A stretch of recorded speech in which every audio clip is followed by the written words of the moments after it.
Hey guys, today I'm going to show you how to use Vocoder in Logic Pro X. I've seen plenty of tutorials on this specific plugin, but I really hate it. It does not have the same expression as, pretty expensive vocoders have, and there are definitely better ways out there to do this. The two I'm going to be covering over today are the Tau vocoder and the other vocoder that's built into Logic that you may not really expect. So the first one is the Tau vocoder. To make that one work, or make really most vocoders work, you need a carrier signal. Massive or any other like sound generator should do a pretty good job. The plugin is right here, the Tau vocoder 2 plugin. Now, the reason why I haven't seen any tutorials on this vocoder is because it doesn't really work. Now, seeing that is kind of like an issue. You can kind of make it sort of work, setting the sidechain to like your audio or whatever, and turning on this, but it doesn't really give like a good result.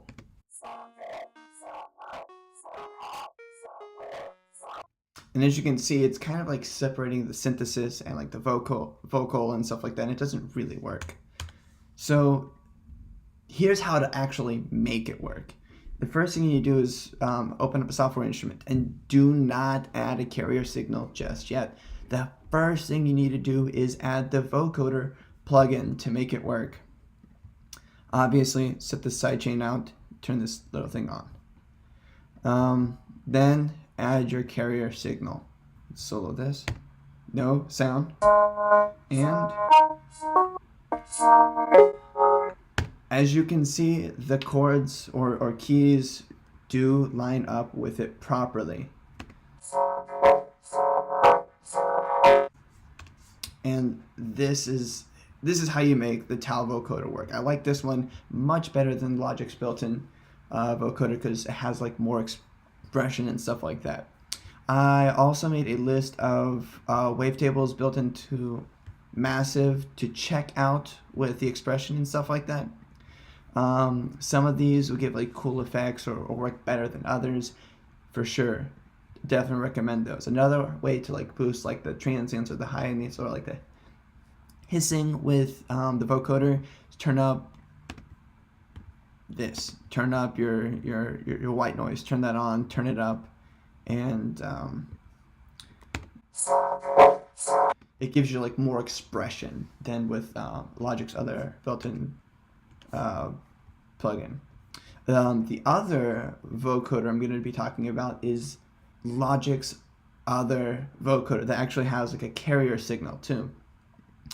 Right here, this is the Evoc 20 track oscillator that I'm using as a vocoder.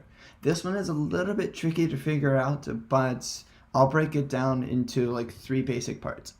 Right here is what goes into the plugin. So that'll be your sidechain. That'll be like your vocal. That'll be like what voice or vocal thing that you're, or even like drums or whatever samples that you want to throw into it.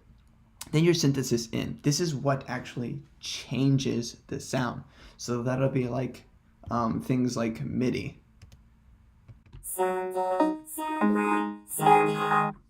And with that, it allows you to actually like edit the notes and like make it like carry the signal with it. But the signal you have to set to vocal. If you set it to synthesis or analog, you're gonna get sound. Someday, somewhere.